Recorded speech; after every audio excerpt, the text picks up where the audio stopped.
자, 이번 파트는 법률행위의 부관서부터 시작합니다. 안녕하세요. 312쪽에 법률행위의 부관이 나오고 있습니다. 부관도 어차피 법률행위 부관이라고 이렇게 이제 붙어 나옵니다. 법률 행위의 부관이라고 나오고 있습니다. 이 부관은 법률행위의 일부라는 의미예요. 그렇죠? 법률행위 부관이니까 그래서 법률행위에 부과된 종된 약관의 줄임말입니다. 법률행위에 부과된 종된 약관. 그러니까 법률행위가 주가 되고 부관이 이제 종이 되는 거죠. 종이 되는 거. 부관의 조건하고요. 민법청 측에서 기한이 나옵니다. 기한. 이 두 가지를 우리가 공부하려고 하고 있는데요.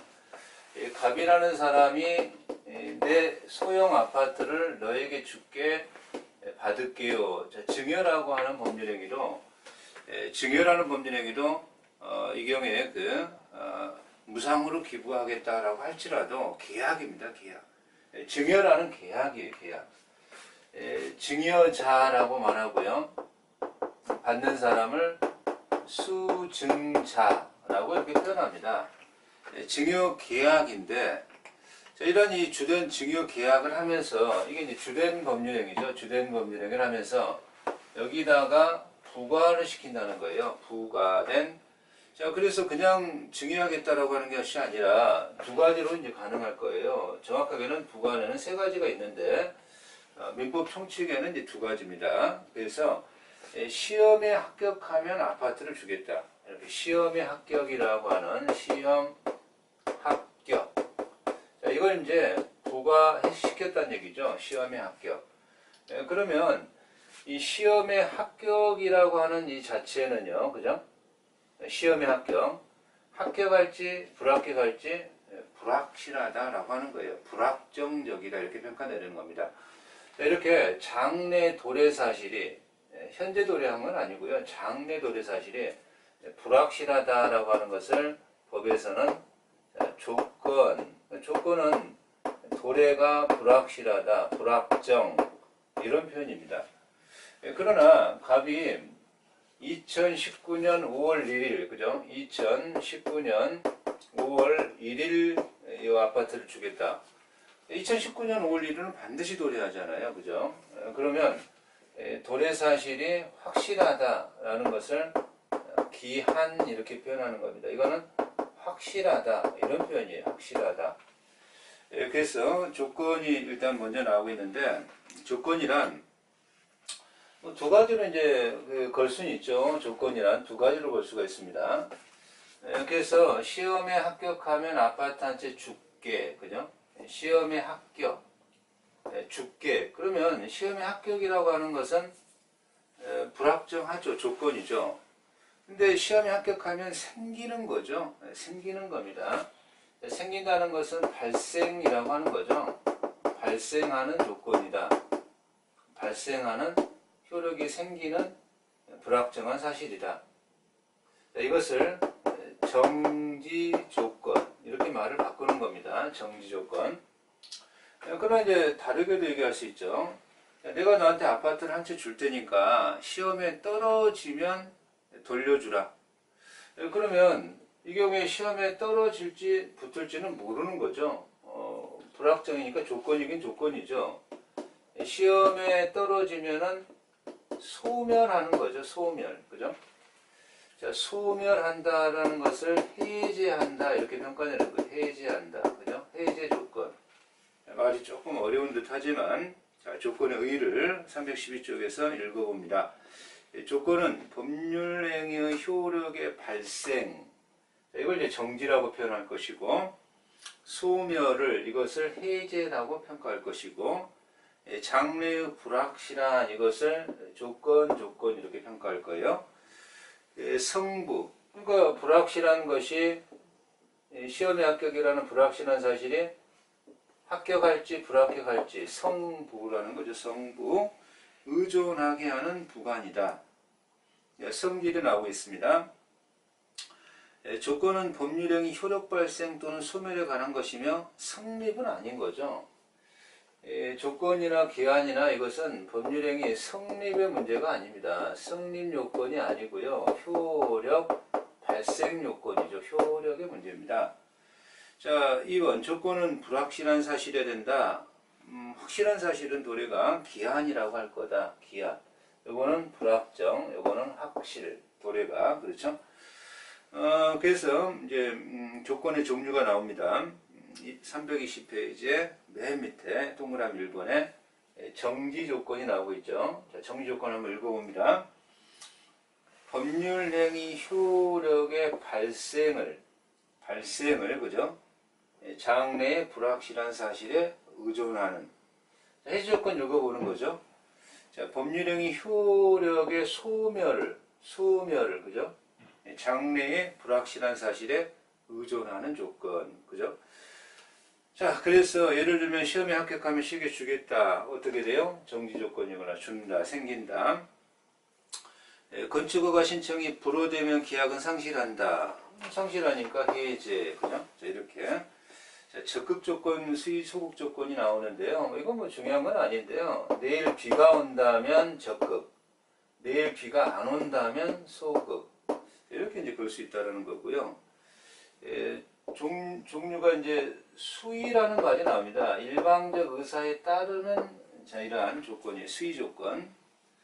그래서 수의 조건이 나오고 있고 비수의 조건은 일방적 의사에 따르는 조건이 아니고요. 여기는 이제 내일 비가 온다면 우연히 성취되는 조건, 내가 감리와 결혼한다면 혼성 조건, 이게 이제 비수의 조건이죠.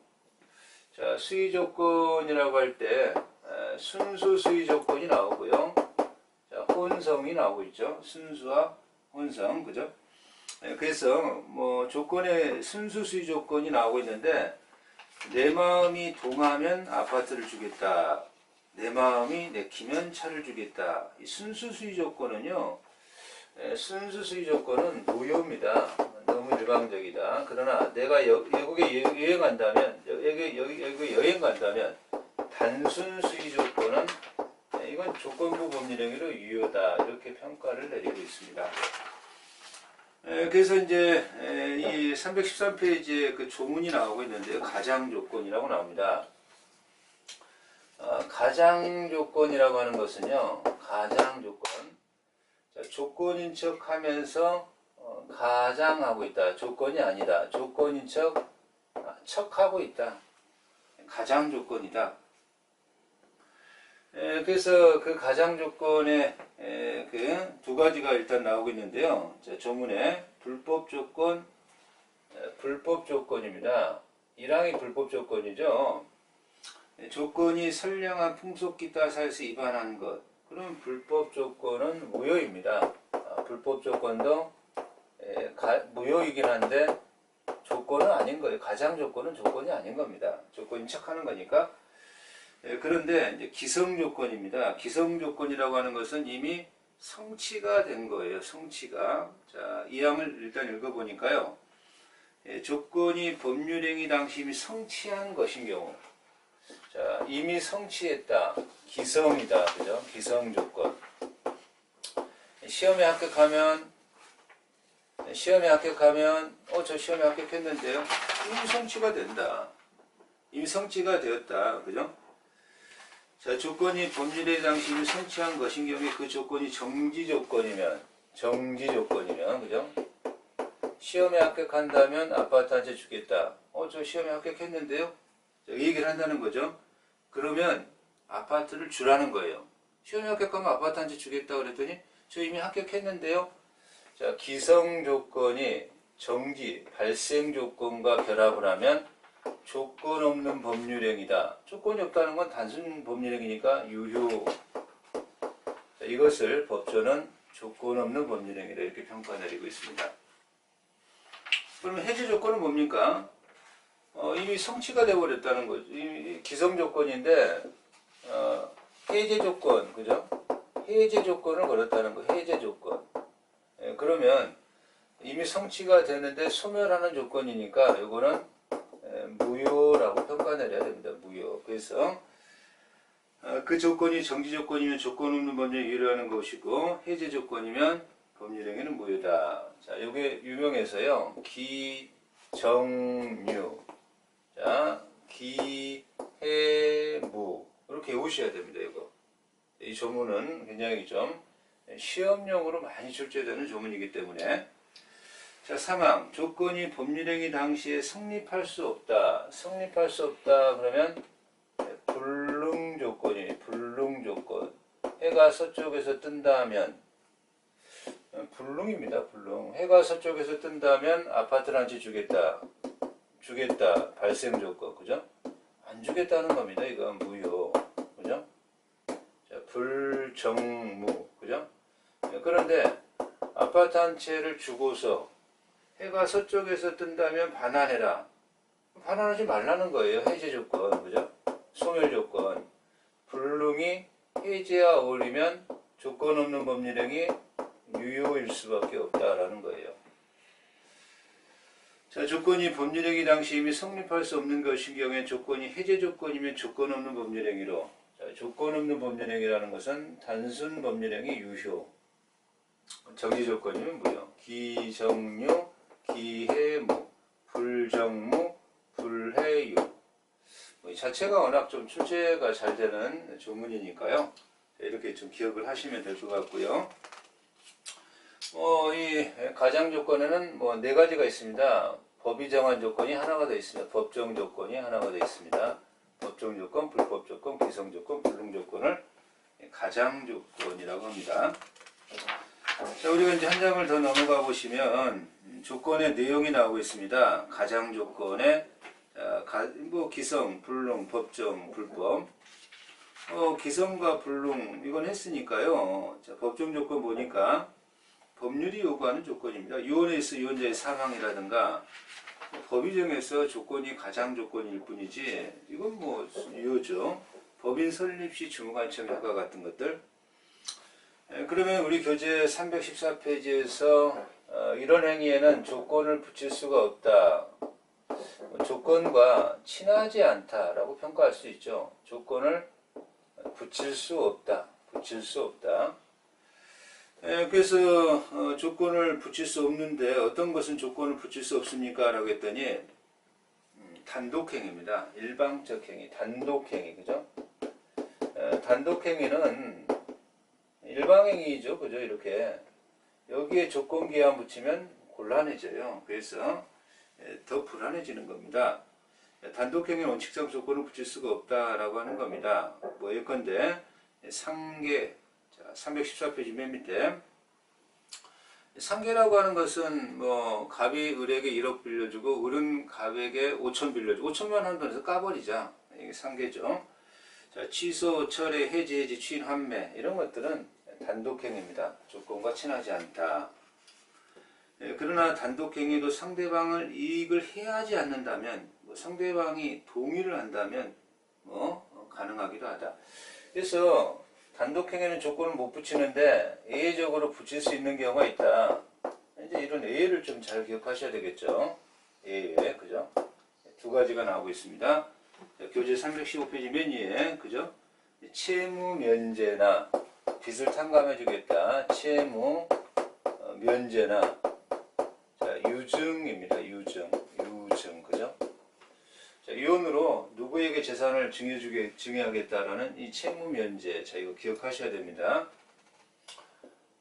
단독 행위지만 이건 상대방 없는 단독 행위죠, 그죠? 채무 면제는 상대방 있는 단독 행위. 단독 행위지만 조건을 붙일 수 있다. 원칙은 못 붙이는데 가족법상 행위, 혼인, 입양 이런 행위는요. 신분행위잖아요. 그죠? 원칙적으로 조건기한을 못 붙입니다. 어음수표가 나옵니다. 어음수표. 어음수표 행위에도 어음이나 수표를 발행한다는 겁니다. 여기에도 이런 경우에 조건을 붙이면 거래한 자를 심대하게 해칩니다. 그러나 기한, 언제 어음수표를 지급일, 그죠? 지급일, 언제 지급, 시기라고 하는 거, 시기. 기한 중에 시기는 붙일 수 있습니다. 조건에는 친하지 않지만 시기에는 친한 행위를 골라라 그러면 어음수표를 고르셔야 됩니다. 어음수표. 자, 그래서 뭐 효과적 측면이 나오고 있는데 조건을 붙일 수 없는 경우에 조건을 붙인다면 원칙적 법률행위 전체가 무효가 된다. 일부 무효는 전부 무효니까요. 자, 그래서 조건의 성취와 불성취가 나옵니다.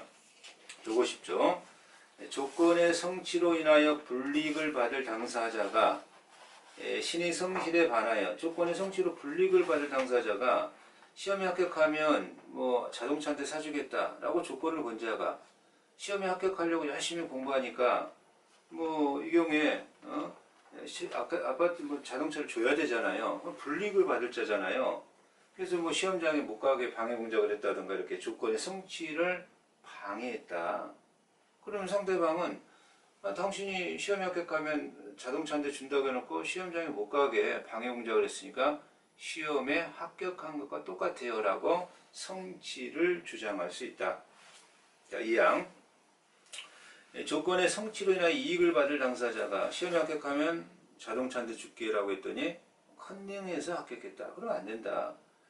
자, 조건의 성취로 인하여 이익을 받을 당사자가 신의 성실에 반하여 조건을 성취시켰다면 상대방은 야 그렇게 컨닝해서 합격하면 줄 수 없지 라고 조건이 성취하지 아니한 것으로 주장할 수가 있다. 자, 그런 표현법을 기억하시고 자, 316쪽으로 넘어가 보니까 조건부 법률행위, 조건부 권리의 보호라고 하는 어떤 조문이 나옵니다. 316쪽 맨 밑에 148조에 조건 있는 법률행위 당사자는 조건의 성부가 미정, 성취될지 안 성취될지 미정이라는 거죠. 조건의 성취로 생길 상대방의 이익을 해하지 말아라. 자, 그래서 그 317쪽에 149조 조건의 성취가 미정한 권리의무는 일반 규정에 의하여 처분 상속 보존 담보할 수 있다. 그래서 조건부 권리도 그죠? 일반 규정에 따라서 처분이 가능하고 상속이 가능하고 보존이 가능하고 담보도 가능하구나. 이런 조문을 하나 기억하시면 될 것 같고요. 조건 성취 후의 효력이 나옵니다. 자, 정지 조건에 있는 법률행위는 조건이 성취한 때에 효력이 발생하고 해제 조건에 있는 법률행위는 조건이 성취한 때. 자, 이것은요 아주 중요한 표현인데요. 조건이라는 법률행위는 정조건의 효력이 성취한 때, 해제 조건을 성취한 때, 성취한 때라고 하는 것은 소구표가 없다라는 표현법이에요. 소구표가 없다 원칙적으로. 특약으로 소구표를 걸 수 있습니다. 그러나 당사자 간의 효력밖에 없습니다. 상대요, 그죠? 자, 그래서 조건부 법률행위가 원칙적으로 소구표가 없다라고 하는 표현법을 기억하시기 바랍니다. 법률행위라고 하는 이러한 영역에서의 부과된 종된 약관, 부과되는 장래 도래 또는 성취 성부가 불확실하다라고 하면 조건이라고 평가할 것이고요. 도래가 확실하면 기한이라고 하겠죠. 자, 기한의 의의가 나오고 있습니다. 자, 기한의 의의 나오는데 기한이라고 하는 것은 법률행위 부과된 효력의 소멸. 자, 언제 뭔가 이렇게 그 임대차 계약을 체결합니다. 각각을이 언제부터 언제까지라고 한다면 요 도래가 확실한데 기한은 법률행위에 부과된 종된 약관인데 언제부터니까 효력의 발생이죠. 이것을 기한에서는 시기라고 말을 바꿉니다. 시기. 언제까지라고 하면 효력의 소멸이 되겠죠. 소멸. 이것을 시기, 종기 이렇게 말을 바꿉니다. 그래서 기한에서 당사자의 의사표시하여 효력의 소멸, 자, 시기죠. 자, 효력의 발생, 소멸을 종기라고 하죠. 자, 소멸 그리고 발생을 시기라고 할 겁니다. 또한 뭐 돈을 갚겠다라고 하는 채무의 이행을 장래에 발생하는 것이 확실한, 그래서 이 기한 자체가 장래의 도래, 장래 도래가 확실한 이런 표현입니다. 자, 여기서 우리가 이제 조금 뭐 구별해야 될 개념이, 갑이라는 사람이 내가 죽거든 이렇게, 또는 내가 키우는 개가 죽거든, 자, 사람이 죽는다 라고 하는 것은 확실한 거죠.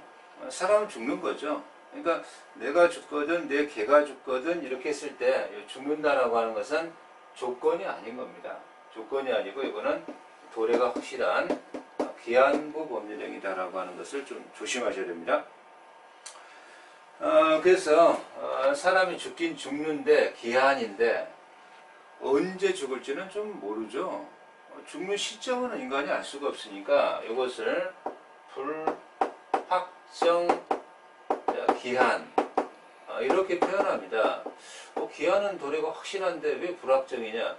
시점이 요 시점이 그죠? 이 법률행위를 언제 죽을지는 시점이 불명료하니까 불확정 기한이다라고 표현한다는 거예요. 이 표현법을 기억하시면 될 것 같습니다. 그래서 시기는 효력이 발생하는 확정적 사실에 얽매이는 거고, 종기는 효력이 소멸을 의존케 하는 것이고, 자, 확정기한이 있고요. 불확정기한 봅니다. 불확정기한. 도래 또는 발생 시기가 그죠? 시점이 정해지지 않았다. A가 사망한다. 반드시 죽는다. 확실하다. 도래는. 그러나 시기가 불확정하다. 자, 그래서 기한에 친하지 않는 법률행위, 가족법상 법률행위, 또한 소구표를 가진 행위입니다. 언제부터 라고 하는 이 시기, 소구표가 있는 행위에 기한을 붙인다는 것은 반대적 개념이에요. 그래서 취소 또는 상계, 그죠? 자, 그리고 추인 이런 것에는 소구표가 있는 법률행위는 절대적으로 기한을 붙일 수가 없다. 기한과 친하지 못하다.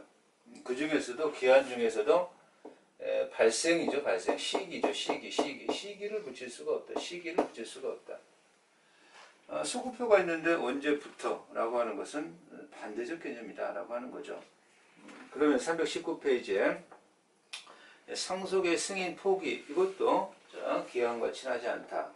음수표 행위는요, 조건에는 친하지 않지만 언제 그 음수표를 지급하겠다라고 하는 지급일, 즉 시기는 붙일 수 있습니다. 그래서 조건에는 친하지 않지만 시기와 친한 행위는 기한과 친한 행위는 그럼 음수표예요. 음수표. 이렇게 평가하시면 될 것 같습니다.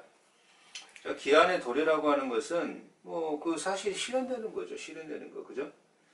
실현되는 것을 기한의 도래다라고 하는데, 자, 기한이 이게 상실, 포기, 기한이 제가 이제 돈을 누구한테 껐다라는 얘기예요. 근데 변제기가 2019년 5월 5일이에요.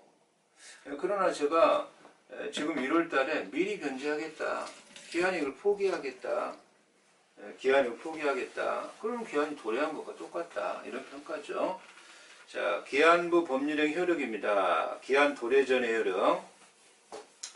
기한부 권리는 침해하지 말아라. 조건부 권리는 침해하지 못하듯이 기한 도래 후의 효력. 도래한 때로부터 효력이 생긴다. 시기는, 그죠? 시기 있는 법률행위는 기한이 도래하면 효력이 생긴다. 종기는 소멸한다. 따라서 소구표는 인정되지 않습니다. 조건은 소구표가 원칙 없지만 특약 소구표가 가능하거든요. 조건하고요, 조건, 기한하고 소구표가 원칙 없죠. 소구표가 없습니다. 기한은 절대적으로 없고, 조건은 소구표가 없는 게 원칙이지만 특약 소구표가 가능하다. 특약 소구표. 그러나 기한은 특약으로도 소구표를 붙일 수가 없습니다. 그 점은 좀 그 구별을 좀 하셔야 될 것 같습니다. 자, 기한의 이익. 뭐 그러면 기한은 누구의 이익으로 이제 추정할 거냐? 추정입니다. 기한의 이익인데요. 기한의 이익은 민법이 채무자의 이익으로 추정 본다가 아니고 추정하겠다. 추정하겠다. 자, 그러나 기한이익은 포기할 수 있다. 뭐 날짜가 아직 서너 달 변제기가 남았는데 미리 돈 갚겠다. 그러나 그때 아직 날짜가 도래하지 않은 시점에 이자는 또 지급해야 됩니다. 다시 말하면 조문을 읽어보니까 319조. 기한의 이익은 포기할 수 있다. 그러나 상대방 이익을 해하지 말아라. 자, 그 상대방 이익이 그거죠. 이자죠, 이자. 그렇게 조문의 구성이 되어 있습니다. 자, 그래서 한 장을 넘어가시면 320쪽에 기한의 이익 포기 나오고 있고요. 기한의 이익 상실이 나옵니다. 이런 행위가 있다면 변제기가 도래하지 않았지만 변제기가 도래한 것과 똑같아 라고 변제해야 돼. 기한의 이익의 상실이라고 평가하고 있습니다. 상실, 그죠? 자, 그래서 이익 상실 사유가 이렇게 나오고 있습니다. 이건 이제 채권법 가서 이렇게 조문이 나오고 있는데요. 채무자의 행위입니다. 채권자가 아니고 채무자가 담보를 보증인을 살해한다든가 담보를 손상하거나 손상, 그죠? 담보적 의무를 이행하지 않거나 게을리하거나 담보 제공을 하기로 약속해 놓고 제공 이행을 게을리하거나 뭐 또는 담보를 손상하거나 또는 담보를 감소, 멸실시키거나 또는 채무자가 파산하거나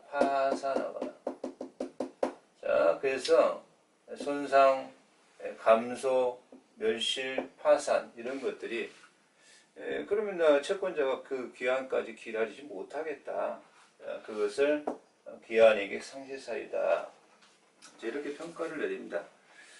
그러면 우리가 이제 부관을 끝냈고요. 자, 법률행위의 기간이라고 하는 영역이 나옵니다. 법률행위 영역이 끝났고요. 법률행위 영역이 이제 끝난 거고요. 자, 법률행위와는 좀 다른 기간이 나옵니다. 기간. 기한하고 기간은 전혀 다르죠. 기한은 법률행위의 일부고요. 기간은 시간의 흐름에 불과합니다. 시간의 흐름. 그래서 기간은 요거 사건이라고 평가합니다. 사건. 법률행위 영역이 아니고요. 자, 기간은 시간의 흐름을 바라보는 거예요. 기한은 시기는 언제부터 언제까지 효력의 확실한 발생, 소멸을 바라보는 반면에 시간의 흐름을 바라보는 것을 시간을 흐르는 관점을 기간이라고 보는 거고요. 요 어떤 시점에서의 딱 찍어서 시간의 흐름을 딱 찍어서 특정 기일이라고 합니다. 기일. 이것도 좀 다르죠. 다만 이 기간은요 사건에 속하는데 민법, 사법이나 민사소송법의 기간 계산에도 그 적용이 있습니다. 공법에도 적용이 있고요. 다만 우리가 공부하는 기간에 이러한 어떤 계산법은 임의 규정입니다. 임의 규정. 강행 규정이 아닌 거예요. 자, 기간의 성질은 사건이다. 기간의 계산에 관한 민법 규정의 적용 범위가 나옵니다. 155조죠. 기간의 계산은 법령, 재판상의 처분 또는 법률행위에 다른 정한 바 없다면 이러한 본장의 규정, 그러니까 보충적 규정이고 임의 규정이다 이런 표현이죠. 그러면 기간을 계산하는 방법인데 두 가지 방법이 나옵니다. 기간의 계산법에 두 가지 방법이 있습니다. 자, 시분초, 즉시 계산해야 되는 것, 그걸 자연계산이라고 합니다. 자연계산. 자, 일주월련, 달력으로 계산해야 되는 거, 역법적 계산입니다. 달력으로 계산하자. 역법적 계산. 역법적 계산이 이제는 뭐 그 초일을 집어넣을 것이냐 말 것이냐의 문제가 등장하게 될 겁니다. 자, 327쪽에 기간의 계산법, 시분초, 자연적 계산, 일주월련, 역법적 계산. 이 역법적으로 계산할 때는 초일을 집어넣지 않습니다. 그래서 이 역법적 계산법 정도가 이제 조금 문제가 됩니다. 역법적 계산이 나오는데, 자, 1초라도 지났다면 그날을 빼고 시작해라. 예컨대 갑가을이 돈을 빌려줍니다. 금전 소비대차 계약을 체결합니다. 자, 오늘부터 1년 후에 갚아라. 그럼 오늘은 이미 시간이 몇 분, 몇 시간 지났죠. 그러면 오늘부터라고 말은 했지만 꼭 그날을 제외하라는 거예요. 제외하라. 예컨대 7월 5일부터 7월 5일에 돈을 꽂으면서 오늘부터 1년 후라고 한다면, 그죠? 7월 1초라도 지났으니까 빼버리고 7월 6일 날서부터 계산합니다. 1년이니까 만약에 2018년이다라고 한다면 2018년 7월 6일이니까 이 전일에 말려합니다. 전일에. 전일은 7월 5일이죠. 2019년, 그죠? 7월 5일 오후 12시 또는 24시에 만료가 됩니다. 만료. 7월 6일 오전 0시 땡이 되면 변제해야 되는 그런 변제기가 도래한다. 기간을 주얼려놓은 정한전 여기에 의해서 계산해라. 그죠? 그런 얘기죠. 자, 3번에 전일로 만료한다. 이렇게 평가하고 있고요. 자, 그런 표현법만 계산 생각하시면 됩니다. 다만, 요 역법적 계산의 원칙은 초일을 불산입한다. 초일을 요날을 안 집어넣는다. 그러나 예외적으로 초일을 산입하는 경우도 있다. 두 가지입니다. 그래서 생년월일 계산할 때 생년을 기 빠진 날을 집어넣는다는 거예요. 출산입. 그리고 다가오는 그죠? 다가오는 7월 10일부터 1년 후에. 그러면 아직 0초도 안 지났죠. 네, 다가오는 이런 표현이 나오면 그날부터 출발해라.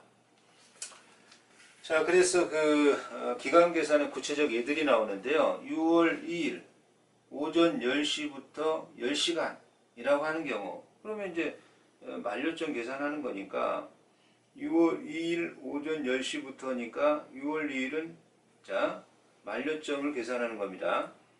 6월 2일 오전 10시부터 10시간. 이거는 역법적 계산법이 아니잖아요. 그 시간 10분초로 계산하는 거죠. 그러니까 그냥 이 경우에 10시간을 더하면 되는 거예요. 그래서 오후 8시가 되는 것이고. 그래서 2011년 6월 15일 오전 10시부터 7일간이라고 한다면 이제 16일서부터 기산점이 되어서 계산하니까 7일 계산하니까 22일이 오후 12시가 되는 것이고. 그런데 1991년 5월 20일 오전 10시에 출생한 자가 성년이 되는 시점을 계산한다 그러면 초일부터 출발하니까 5월 20일부터 출발하니까 전일에 만료가 되겠죠. 전일이니까 2011년 5월 19일 오후 12시 또는 20일 오전 0시에 성년이 된다. 이렇게 평가할 수가 있다는 겁니다. 자, 그래서 이 기간적 계산법을 우리가 좀 잘 기억하시면 되고요. 소멸시효라고 하는 영역을 다음 강에서 또 출발하기로 하겠습니다. 수고하셨습니다.